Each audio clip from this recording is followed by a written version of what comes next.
Forests are important to people because they are where people live. They are where people get their water from. They are where people play. And so forests are integral to most people's lives. If they have an opportunity to get out into forests, it's an opportunity to be alive. They're important to communities because communities rely on them, again, for water, sometimes for fuel. Well, the first one is economic.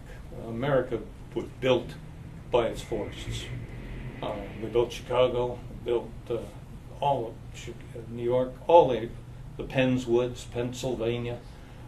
Forests were the resource that had to be cleared for agriculture, but they built our infrastructure, the ties to the railroads that linked the Pacific with the Atlantic. I've just always been intrigued with forest and what the forest biologically is. Secondly, I am really intrigued and interested about how people connect to the forest. A decision by government to take the trees away from their community changed the entire nature of their community. They began to see crime, they began to see issues that they actually tied to the loss of the trees. During the Great Depression, even though we had plenty of food, I learned that how important it is to understand and become dependent on the land. Sometimes people aren't necessarily aware always of what it is, but they do recognize that it's part of where they live, and it's an important part of their lives. It's a heritage. It's a cultural thing. It's something that ties to them to the land in a heartfelt kind of way. I think that in a country like the United States, where forests are a third of the land, forests are going to touch everybody's lives one way or the other, even if they don't think about it that way. So how do we get people engaged in thinking about the places where they live?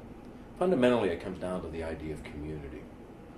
People really care about each other in the places where they live in a community. And while people demonstrate the idea that they care for each other, extracting that and taking it to the forest where they live, and to understand fully how to sustain those things. So the forest, for me, it's sort of whatever a community or society or an individual wants. You know, in most cases, you can provide it. You can find it from the forest. If it's economic returns in terms of communities' local economy, the forest provides products of value. It provides employment.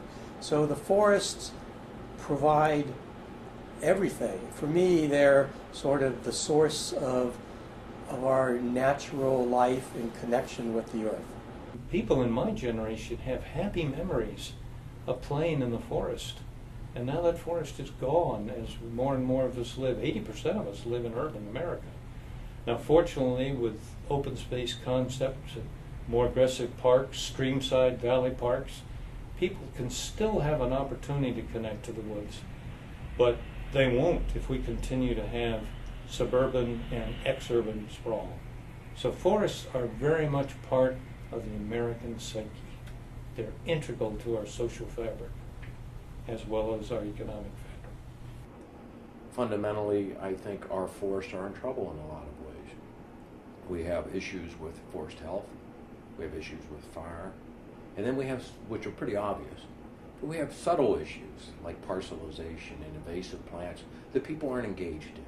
And so the Roundtable has the potential to bring that dialogue out and to help people understand what their role is in making forest healthy and viable parts of their communities. Education is much cheaper than regulation, and educated landowners will do the right thing, given the right kind of incentives. And we could never regulate the entire forest, or we'd have to own it, like most countries, nations in the world do. Most forests are public because they're considered so valuable. The United States is the largest land area and single government that has so much of its forest heritage under private stewardship. Half of the forest in this nation, actually a little bit more than half the forest in this nation, is privately owned. current estimates by the U.S. Forest Service suggest that it's 10 or 12 million people. And those 10 or 12 million people make individual decisions in the context of their own needs. And putting on the table sort of the ideas of sustainable forest management, what are the principles that we need to engage? How do we think about the long-term sustainability of an ecosystem when we have individual needs and demands? And how do we think about it in a context across landscapes, and even property to property? What does my neighbor do? What do I do?